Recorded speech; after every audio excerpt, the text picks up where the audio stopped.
요한계시록 9장 1절에서 21절까지의 말씀입니다. 요한계시록 9장 1절에서 21절까지의 말씀을 제가 봉독해 드리겠습니다. 다섯째 천사가 나팔을 불었습니다. 내가 보니 하늘에서 땅에 떨어진 별이 하나 있는데 그 별은 아비소스를 여는 열쇠를 받았습니다. 그 별이 아비소스를 여니 거기에는 큰 용광로의 연기와 같은 연기가 올라왔습니다. 그래서 해와 하늘이 그 구덩이에서 나온 연기 때문에 어두워졌습니다. 그리고 그 연기 속에서 메뚜기들이 나와서 땅에 퍼졌습니다. 그것들은 땅에 있는 정갈이 가진 것과 같은 권세를 받아 가지고 있었습니다. 그것들은 땅에 있는 풀이나 푸성귀나 나무는 하나도 해하지 말고 이마에 하나님의 도장이 찍히지 않은 사람만을 해하라는 명령을 받았습니다. 그러나 그들에게는 사람들을 죽이지는 말고 5달 동안 괴롭게만 하라는 허락이 내렸습니다. 그것들이 주는 고통은 마치 전갈이 사람을 쏠 때와 같은 고통이었습니다. 그 기간에는 그 사람들이 죽으려고 애써도 죽지 못하고 죽기를 원해도 죽음이 그들을 피하여 달아날 것입니다. 그 메뚜기들의 모양은 전투채비를 한 말들과 같고 머리에는 그 면류관과 같은 것을 쓰고 그 얼굴은 사람의 얼굴과 같았습니다. 그리고 그것들은 여자의 머리털 같은 머리털이 있고 이빨은 사자의 이빨과 같고 쇠로 된 가슴마귀와 같은 가슴마귀를 두르고 그 날개 소리는 마치 전쟁터로 내닫는 많은 말이 끄는 병거 소리와 같았습니다. 그것들은 정갈과 같은 꼬리와 침이 달려 있었는데 그 꼬리에는 5달 동안 사람을 해할 수 있는 권세가 있었습니다. 그것들은 아비소스의 사자를 자기들의 왕으로 떠받들었는데 그 이름은 히브리 말로는 아바돈이요 그리스 말로는 아볼루온입니다. 첫째 재앙이 지나갔습니다. 그러나 아직도 2가지 재앙이 더 닥쳐올 것입니다. 여섯째 천사가 나팔을 불었습니다. 나는 하나님 앞에 있는 금 제단의 네 뿔에서 울려나오는 음성을 들었습니다.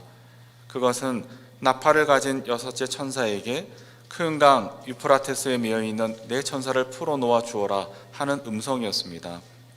그래서 네 천사가 풀려났습니다.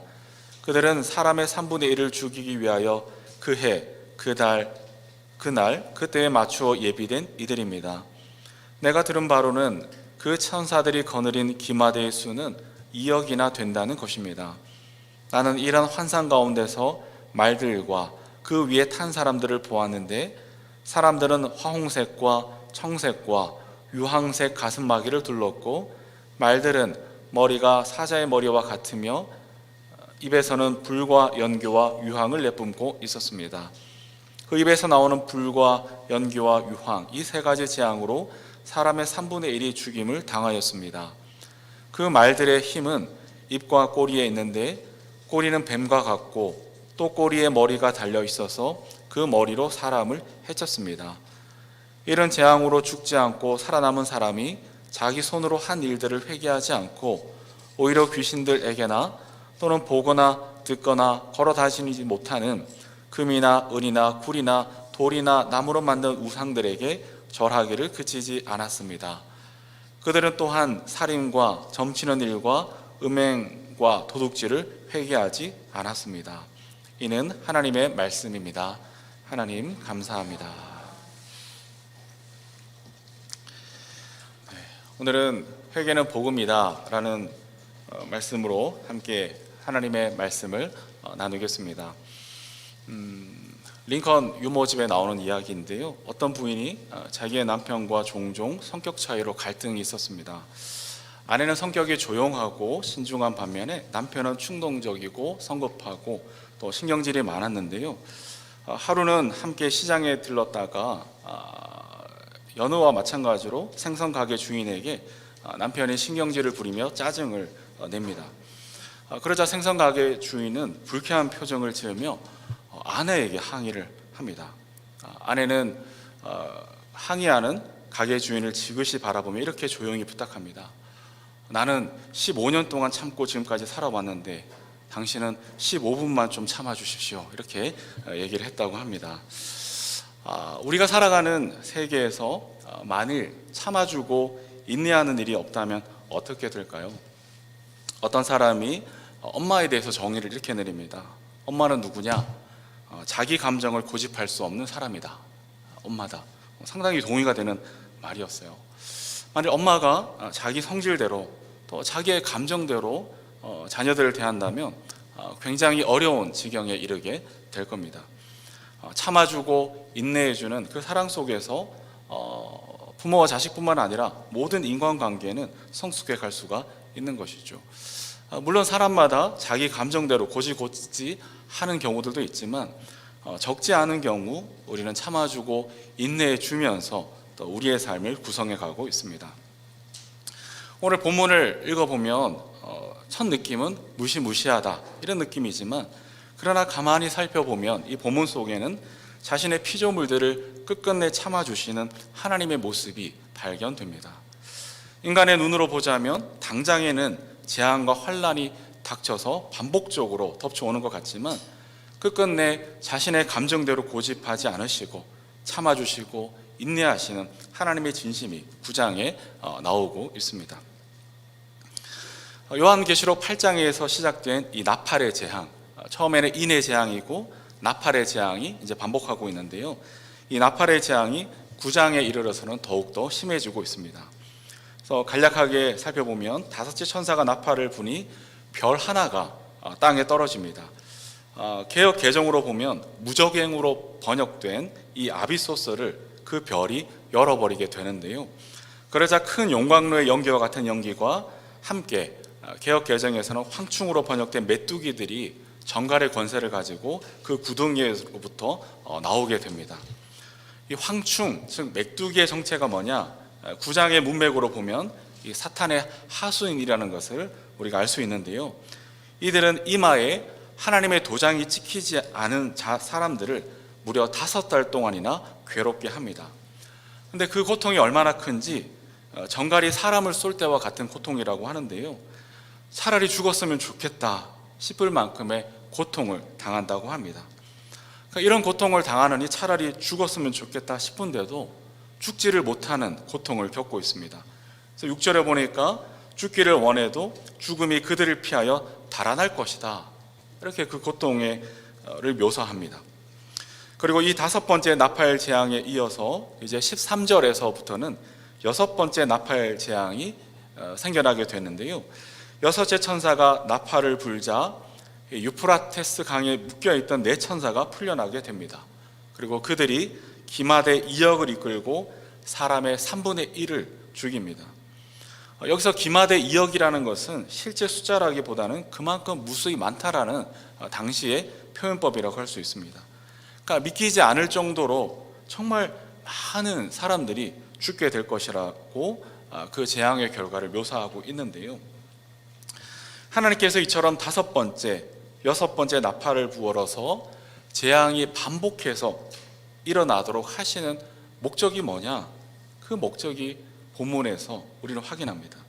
그러니까 재앙 자체는 목적이 아니라는 것이죠. 멸망시켜서 싹 쓸어버리는 것이 재앙의 최종 목표가 아닙니다. 그랬다면 일거에 그냥 쓸어버리시면 그만입니다. 하지만 하나님은 모든 사람이 구원을 받으며 진리를 아는 데에 이르기를 원하고 계십니다. 이것이 주님의 진심입니다.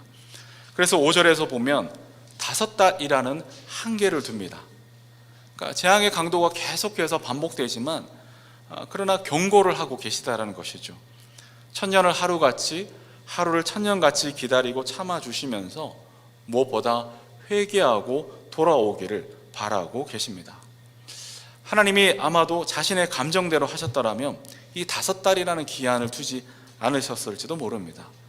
그리고 재앙을 반복해서 보내실 이유도 없습니다. 그냥 한 번에 쓸어버리시면 그만이라는 것이죠.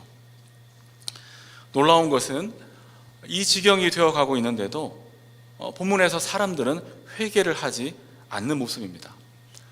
그러니까 죽기를 원할 만큼 고통을 당하지만 그럼에도 죽지 않는 고통을 당하는데, 그런데도 회개하지 않습니다. 사람의 3분의 1이 죽임을 당하는 그 재앙을 겪으면서도 회개하지 않고 여전히 귀신, 우상에게 절하고 죄를 짓는 사람들이 있습니다. 죄와 악으로 인해 죽게 생겼는데도 회개는커녕 더 큰 죄를 짓는다고 이야기합니다. 그래서 20절과 21절에 보시면 이런 재앙에서 죽지 않고 살아남은 사람이 자기 손으로 한 일들을 회개하지 않고 오히려 귀신들에게나 또는 보거나 듣거나 걸어 다니지 못하는 금이나 은이나 굴이나 돌이나 나무로 만든 우상들에게 절하기를 그치지 않았습니다. 그들은 또한 살인과 점치는 일과 음행과 도둑질을 회개하지 않았습니다. 회개하지 않는다는 말을 2번이나 반복하고 있습니다. 어째서 이럴 수가 있을까요? 그러니까 이들은 이마에 하나님의 인을 맞지 않은 사람들이 그 대상인데요, 어째서 이들은 그 재앙을 겪으면서도 회개하지 않는 것일까? 아마도 그들의 마음에는 당대의 시대적 가치가 내면화되어 있기 때문이 아닌가 싶습니다. 이것을 성경은 그들의 마음이 완악해졌다라고 표현합니다. 그들의 마음에 내면화된 시대적 가치가 무엇일까? 그것은 돈과 쾌락과 권력으로 나타나는 현대판 황제 숭배, 즉 우상 숭배가 그들의 마음에 내면화되어 있었던 것이죠. 돈과 권력이 윤리적 기준이 되고 쾌락을 추구하는 삶이 선이 되어버렸습니다. 그래서 죄를 죄로 인식하지 못하고 죄 때문에 멸망하게 생겼는데도 도리어 죄를 향하여 악셀레이터를 힘껏 밟고 있는 모양새입니다. 그들에게 내면화된 당대의 가치가 그들의 전 존재를 지배하고 있기에 회개할 수도 없고 회개할 이유도 찾지 못하고 있습니다. 우리가 살아가는 이 현대사회의 시대적 가치에도 점점 더 가치 전도 현상이 더욱 심화되어 가고 있습니다. 돈과 쾌락과 권력이 어느덧 윤리와 도덕 위에 군림하고 있고 사람들의 마음에서 주인 노릇하는 것을 자주 목격합니다. 어느 순간부터 돈과 쾌락과 권력이 윤리가 되어버리고 양심이 되어서 내면화되어 가고 있습니다. 결국 세속화된 가치가 내면화되어 양심이 마비되어 버렸으니 도무지 회개할 수가 없습니다. 회개를 하지 못하니 재앙이 닥쳐옵니다. 악순환이 반복되고 있는 지경인 것이죠. 바로 여기에서 우리는 믿는 사람과 믿지 않는 사람이 갈라지는 지점을 정확하게 발견합니다. 성도의 차이점이 무엇일까? 바로 회개하는 사람이라는 겁니다. 성도의 마음에도 어쩔 수 없이 세속화된 시대적 가치가 내면화되어 있기는 마찬가지입니다. 성도라 하더라도 시대의 가치관과 전혀 무관한 채 무진공 상태로 살아갈 수는 없습니다. 그래서 사도 바울조차도 여자는 교회에서 잠잠하라, 이게 오늘 그대로 적용할 수는 없는 말씀이잖아요. 사도 바울조차도 여자는 교회에서 잠잠하라라고 말했던 것처럼 그 시대의 한계에 갇혀있기는 마찬가지였습니다. 그럼에도 결정적 차이가 뭐냐? 내면화된 세속적 가치보다 더 깊은 마음 안쪽에 성령님이 내주에 계시다라는 것이죠. 내면화된 세속적 가치보다 더 깊은 성도의 마음 안에 내주하고 계시는 그 성령님께서 신앙의 양심을 일깨우시고 회개하라고 하시는 주님의 음성을 들려주십니다. 말할 수 없는 탄식으로 우리 깊은 곳에 내주하시는 성령님께서 우리를 위하여 기도하고 계시는 것이죠. 여러분, 그리스도인의 삶을 살아갈 때 그리스도인이 되면 죄를 짓지 않을까요? 죄에 대한 욕망이 사라졌습니까? 죄를 짓는 것이 정말 재미가 없어지셨나요? 여전히 죄는 재미있고 죄에 대한 욕망은 죽지 않고 죄 가운데 살아가는 것이 그리스도인들의 현실이기도 합니다. 죄를 짓고 안 짓고에는 구분이 없습니다. 다만 결정적 차이가 뭐냐? 회개할 수 있느냐 없느냐, 거기에서 갈라집니다. 죄를 짓지 않아서 구원받는 것이 아니고요, 우리 안에 계시는 성령으로 말미암아 각 사람의 영혼이 회개할 수 있기에 성도에게는 소망이 있는 겁니다. 우리가 회개를 할 수 있다면 세상에서 살아가는 동안에 우리가 목격하는 많은 문제들도 해결될 것이라고 생각합니다. 회개를 한다는 것은 결국 우리 안에 있는 내면화된 세속적 가치를 따라 사는 것이 아니고 그보다 더 깊이 내주하시는 성령님의 인도함을 따라 다스림을 받고 있다는 뜻일 테니 말입니다. 따라서 우리가 날마다 회개해야 하는 이유가 바로 여기에 있습니다. 그러면 하나님의 인을 맞은 그리스도인인 우리는 과연 하나님의 진심을 잘 알고 회개를 날마다 잘하고 있을까요? 마가복음 1장 15절에 보니까 예수님께서 공생애를 시작하시는데 그 첫 일성이 때가 찼고 하나님의 나라가 가까이 왔으니 회개하고 복음을 믿으라 였습니다. 회개하고 복음을 믿어라. 이 하나님 나라의 시작, 그리스도인의 시작이 바로 회개하고 복음을 믿는 삶이었습니다. 이처럼 회개는 신자와 불신자를 구분하는 신앙의 중요한 내용입니다만 막상 믿는 우리조차도 회개에 익숙하지 않은 경우가 상당히 많습니다. 심지어 회개를 잘못 이해하는 일도 적지 않은 것 같습니다. 우리는 대개 회개하라라고 하면 참회의 기도만을 생각할 때가 참 많이 있습니다. 그러다 보니 우리 교회에서는 예배 순서 중에 없지만 예배 순서 중에 흔히 있는 이 참회의 기도의 시간이 되면 그동안 지었던 죄의 목록들을 낱낱이 찾아내어 열거하고 반성하며 참회하는 것으로 회개를 생각합니다. 여기에 우리의 진심을 담아서 때로는 눈물이 흐르기도 합니다. 때로는 마음이 아프고 죄책감이 밀려오지요. 그렇게 열심히 참회하고 나면 용서의 말씀이 선포됩니다. 그래서 회개를 제대로 한 것 같아서 마음이 홀가분해지는 느낌을 갖기도 하죠. 그런데 이런 일들이 매주일 반복되면서 당혹스러운 일이 생깁니다. 어느 순간부터 이 참회의 시간이 밋밋해지게 됩니다. 그리고 우리조차도 매주 반복되는 참회의 내용이 이어집니다. 그러니까 지난주에 했던 참회의 내용을 이번 주에도 하고 다음 주에도 하고, 그러니까 그 내용이 계속해서 반복되는 것이죠. 그러면서 처음에 가졌던 이 가슴 아프고 절절했던 심령의 통해는 점점 사라집니다. 그리고 습관이 되어버리는 것이죠. 그래서 나중에는 일주일 동안 마음껏 죄를 지으며 살아도 되는 그 면죄부를 얻는 것 같은 느낌이 어느 순간에 우리 마음에 자리하게 되는 것이죠. 그러나 여러분, 참회의 기도를 드린다고 용서를 받는 것이 절대로 아닙니다. 죄의 용서는 예수 그리스도께서 십자가에서 이루신 대속으로 이루어지는 것이지 우리가 참회를 하고 안 하고는 부차적인 문제입니다.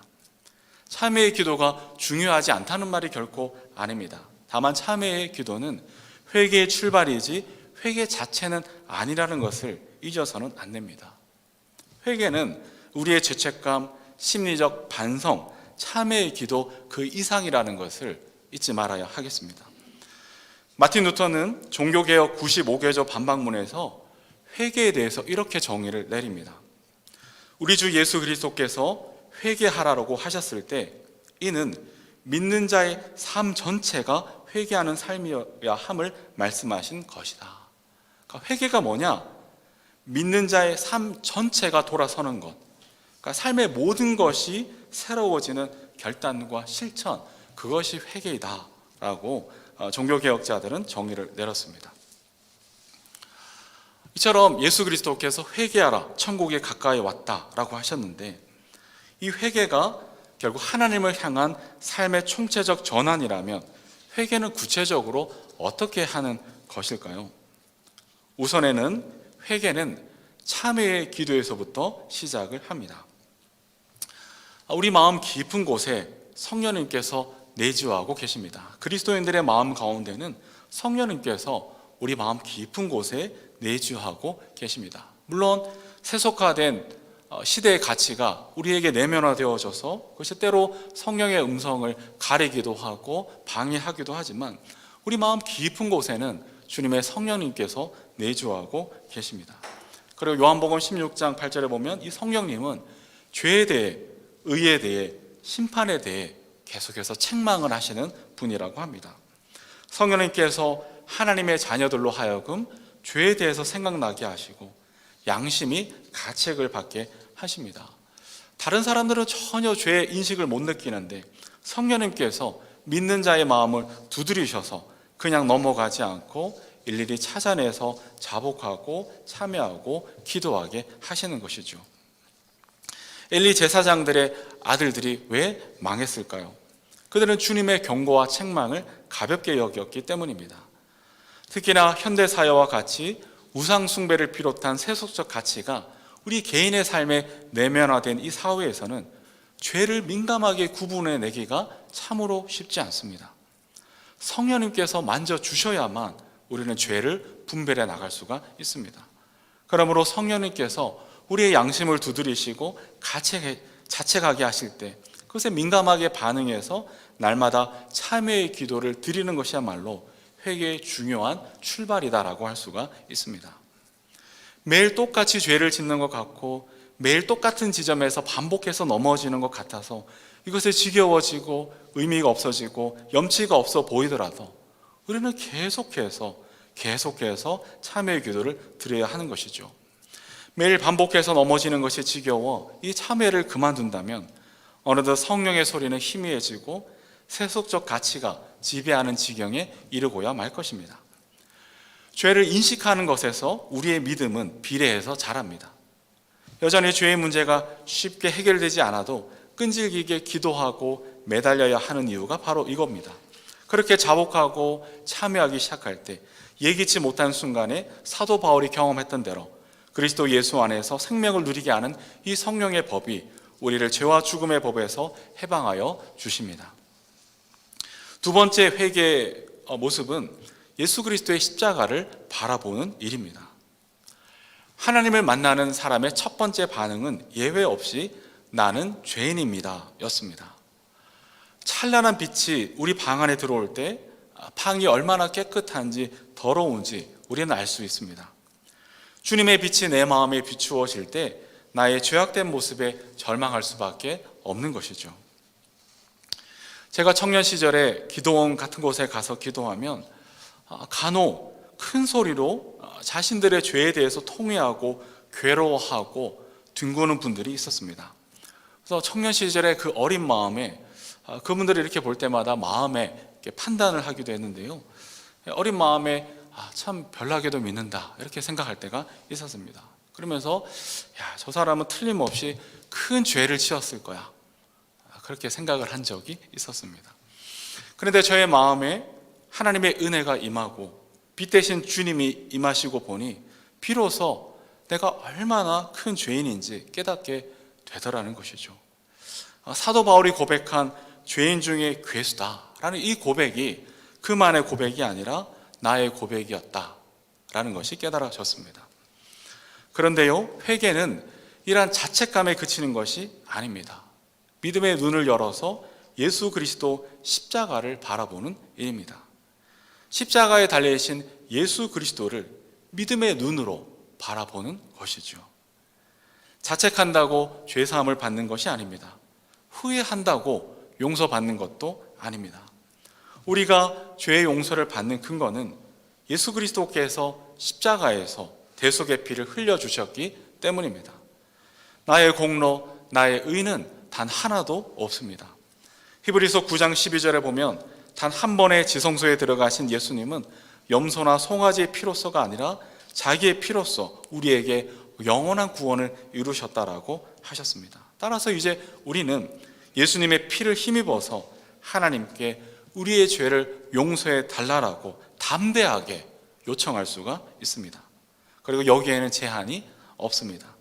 내가 지을 수 있는 그 어떤 죄까지도 십자가의 효력이 미치지 않는 것은 없습니다. 심지어 지옥의 권세도 예수 그리스도의 십자가 은혜를 막을 수는 없는 것이죠.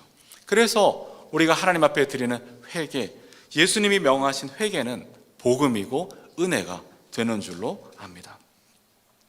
세 번째, 회개는 하나님과 화목하는 일입니다. 이 지점이 매우 중요한 지점이라고 생각합니다. 회개는 참회로부터 시작하고 예수 그리스도의 십자가를 통과해서 하나님과 화목하는 데까지 나아가는 과정, 그 전체가 회개라고 할 수가 있습니다. 시편 51편을 우리가 잘 압니다. 시편 51편에 보면 11절과 12절에 이런 말씀이 나옵니다. 주님 앞에서 나를 쫓아내지 마시며 주님의 성령을 나에게서 거두지 말아 주십시오.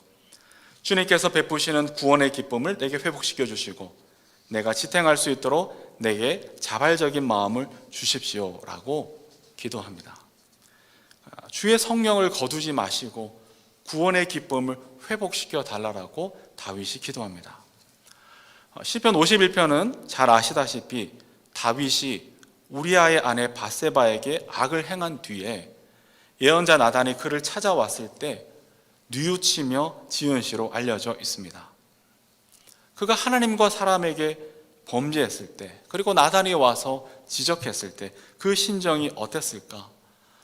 누가 뭐라 한 것도 아닌데 아마 자신의 그동안의 삶이 돌이켜졌을 것입니다. 아마 이 우리아 사건과 이 나단의 지적 사건 사이에 1년 정도의 시간이 있었던 것으로 추정이 되는데, 그동안에 아마도 누가 뭐라 한 것도 아닌데 그의 마음은 아마도 지옥이었을 겁니다.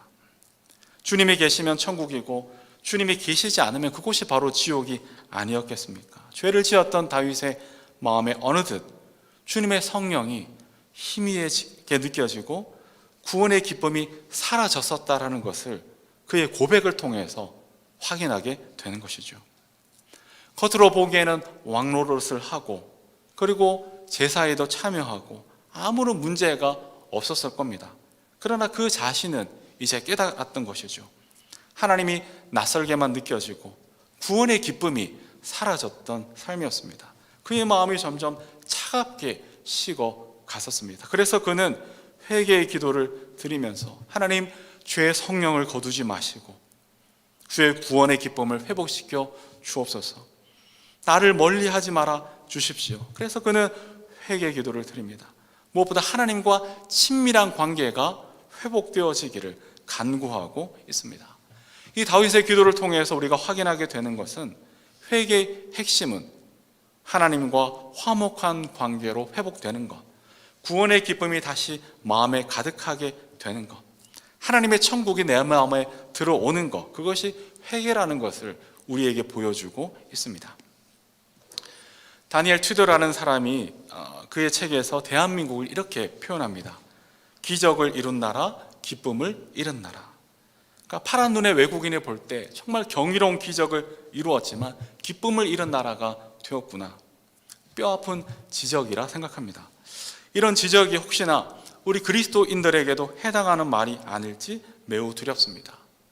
기쁨과 벅찬 감격으로 찬양을 불렀던 때가 언제인지, 이웃에게 복음을 전하고 싶은 간절함이 있었던 때가 가물가물하지 않습니까? 이것은 단순히 열정이 식거나 신앙생활이 오래되어서만은 아니라는 것이죠. 그리고 열심을 낸다고 될 일도 아닙니다. 이것은 사랑하는 대상이 바뀐 문제였고 우리가 즐거워하는 대상이 잘못된 문제인 것이죠. 나도 모르는 사이에 다윗이 고백한 것처럼 하나님보다 다른 것들이 더 좋아지고 의지하기 시작했기 때문입니다. 혹은 세상의 염려와 근심이 습관적으로 하나님과 나 사이를 가로막기 있기 때문에 나타난 결과이지 않을까요? 안타깝게도 성경은 이것을 우상 숭배라고 합니다. 하나님은 냉담한 마음으로 신앙생활하는 것을 기뻐하지 않습니다. 차라리 상한 심령으로, 상한 마음으로 나아가는 것, 그것이 하나님이 받으시는 예배고 제사인 것이죠. 이처럼 회개는 우리의 마음이 하나님을 기뻐하는 방향으로 전환되는 것입니다. 벌 받을까 봐 회개하지 않으면 심판받을까 봐 회개하는 것이 아니고 하나님과의 관계가 소원해진 것에 대한 안타까운 마음을 가지고 다시 하나님과 화목하게 되어 구원의 기쁨, 천국이 내 안에 이루어지기를 바라기에 회개하는 것입니다. 시대의 한계 속에서 내면화된 세속의 가치가 아니라 내 마음 깊이 내주하신 성령님의 인도하심을 따라 살아가는 행복한 삶이 되기를 간구하기에 우리는 회개하는 것이죠. 그렇기에 회개는 즐거운 일이 되는 것이고 회개는 은혜가 되고 복음이 되는 줄로 압니다. 사랑하는 여러분, 오늘 저녁부터 잠자리에 들기 전에 우리의 삶을 돌아보면서 그리고 시시때때로 주님께서 우리를 툭툭 치실 때 하나님께 무엇보다 자주 회개를 하시기 바랍니다. 그것은 단순히 참회의 기도를 말하는 것이 아니고 회개의 전 과정을 이야기하는 겁니다.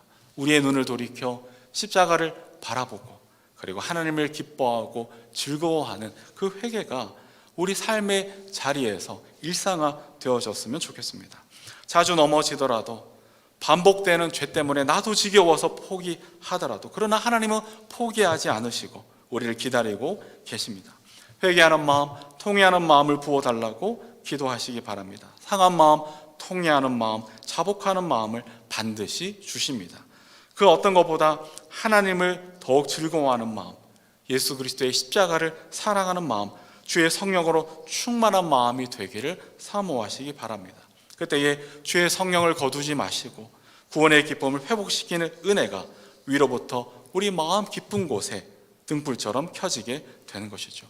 천국은 저 멀리 있지 않습니다. 하나님께로 우리의 전 삶을 돌이키는 회개가 일상이 되어진다면 죽어서 천국에 갈 뿐만 아니라 지금 여기 우리 마음 깊은 곳에 하나님의 등불이 켜지고 하나님의 천국이 임하게 되는 것이죠. 이상과 같이 회개가 무엇인지, 또 회개는 어떻게 하는 것인지 전 과정을 생각해 보았는데요. 마지막으로 오늘 본문과 관련해서 회개의 중보적 차원에 대해서 우리는 생각해 보아야 하겠습니다. 오늘 본문에서 하나님께서 죽을 것 같은 고통과 재앙을 연달아 보내시는 본심은 영혼들이 회개하기를 원하는 마음, 그래서 하나님의 구원을 경험하기를 기다리는 주님의 마음이다라는 것을 우리는 짐작할 수 있습니다. 20절에 보시면 이런 재앙에서 죽지 않고 살아남은 사람이 자기의 손으로 한 일들 회개하지 않고 오히려 귀신들에게 또는 보거나 듣거나 걸어 다니지 못하는 금이나 운이나 굴이나 돌이나 나무로 만든 우상들에게 절하기를 그치지 않았습니다. 단순히 이제 이마에 입 맞지 않은 사람들에 대한 묘사인 것 같지만 그 행간의 의미를 묵상해 보면 이 재앙의 경고를 통해서 회개하고 돌아오기를 원하시는 주님의 마음을 찾아낼 수 있습니다. 하지만 앞서 말씀드린 것처럼 이것이 여간 어려운 일이 아니더라는 것이죠. 회개를 하기만 하면 되는데 이미 내면화된 세속의 가치의 지배를 받고 있기 때문에 재앙이 임하면 임할수록 더욱더 우상 숭배를 통해서 돌파하고자 합니다. 그래서 내면화된 이 우상 숭배에 몰두하니 결국 구원은 경험하지 못하고 심판을 자초하게 되고 그 마음이 굳어지니 더더욱 회개를 하지 못하게 되니 이 악순환이 반복되는 그런 삶을 살아가게 됩니다. 이 악순환을 어떻게 끊어낼 수가 있을까? 적어도 본문에서는 찾아낼 방법이 없습니다. 그저 이 모습들을 보면서 믿는 자들에게 회개할 마음이 있다는 것이 하나님께 감사하고 송구할 따름입니다. 그러니까 다른 사람들은 안 믿어지는 예수가 나는 믿어진다는 사실이 감사와 찬양의 제목이 되는 것이죠. 그러면 나는 구원받았으니 이제 어쩔 수 없다라고 포기해야 하는 것일까요? 본문에서는 정확하게 그 해답을 찾기 어렵지만 그러나 성경 전체의 생각을 우리가 염두에 둘 때 그럼에도 주님의 본심은 모든 사람이 구원에 이르는 것임을 믿고 우리의 할 일을 해나가는 것, 그것이 오늘 본문 속에서 우리가 결단하는 지점이라 생각합니다. 그럼 우리의 할 일은 무엇일까? 그것은 회개의 열매를 맺어가는 것이라고 믿습니다. 누가복음 3장 8절에 보니까 세례 요한은 자신에게 세례를 받으러 오는 사람들에게 이렇게 말합니다. 회개에 합당한 열매를 맺어라. 그래서 그 말을 들은 사람이 반문합니다. 그러면 어떻게 해야 되냐? 그러자 세례 요한은 이렇게 말합니다. 속옷을 2벌 가진 사람은 없는 사람에게 나누어 주고 먹을 것을 가진 사람도 그렇게 하여라고 하면서 남을 속이지 말고 남의 것을 빼앗지 말라라고 합니다. 그러니까 회개에 합당한 열매가 뭐냐?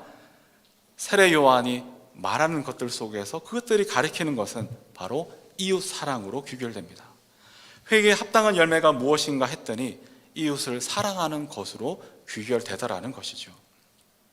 그리고 이러한 이웃 사랑이라는 회개에 합당한 열매가 사도행전 2장 43절에서 47절 실제로 나타나고 있습니다. 오순절 성령이 임하고 베드로의 설교를 듣고 사람들이 회개를 하기 시작합니다.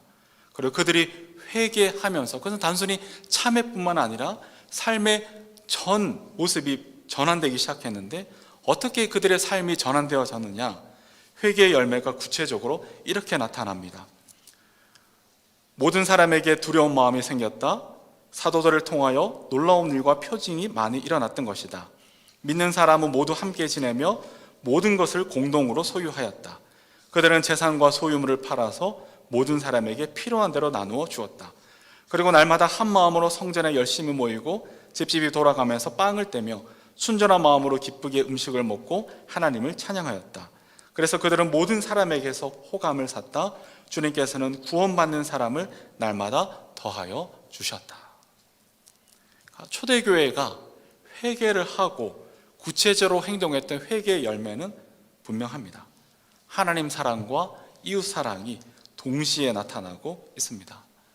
여기서 이웃이라는 것은 유대인들의 기대와는 달리 교회 울타리를 넘어서 이방 세계까지 흘러가고 있음을 봅니다. 그러자 회개의 필요성조차도 알지 못했던 이들에게 하나님이 구원받는 사람을 더하여 주는 하나님의 역사가 일어나게 되었던 것이죠.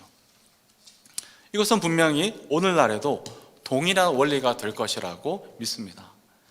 세속화된 이 시대적 가치가 각 사람의 마음에 내면화되어져서 윤리와 양심이 마비되어 버린 이 시대, 하나님의 참아주시는 은혜에도 불구하고 회개는커녕 더더욱 우상숭배를 향하여 다름질하는 이 세대는 어떻게 과연 구원받을 수 있을 것인가?